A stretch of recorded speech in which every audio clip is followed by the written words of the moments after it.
Instead of sending more, some protesters in Grand Rapids think the president should bring troops home from Afghanistan. To get their attention tonight, they used tactics learned during the Vietnam anti-war demonstrations. And WZZM 13's Phil Dawson is live at the Gerald R. Ford Federal Building to explain.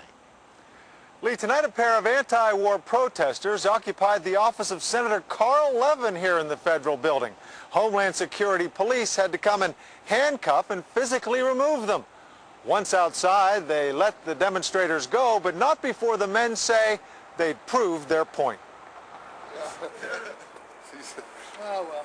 What happened? Tom Henry and Jeff Smith say they were prepared to go to jail for their beliefs. Well, those are risks I was willing to take. But police removed them from the Grand Rapids office of U.S. Senator Carl Levin without arresting them for trespassing. Well, actually, we did get arrested. We just didn't get taken to jail. An officer came in and asked us if we would leave, and we refused. At which point, he told us to stand up, and they put handcuffs on us and escorted us out. Took us out of the office, down into the sub-basement, and then let us go. The men who occupied Senator Levin's office were part of a demonstration outside the federal building by people opposed to sending more troops to Afghanistan. Most of us supported the president, but we simply don't support war.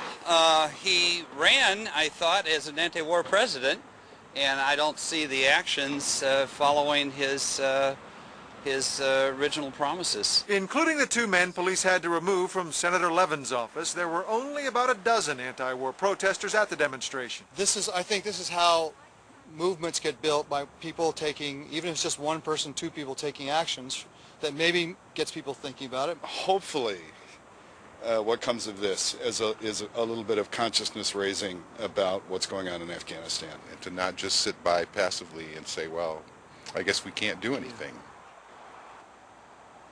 The two men who staged the sit-in up in Senator Levin's office and the other demonstrators out here today say they represent the majority of Americans who oppose the war in Afghanistan.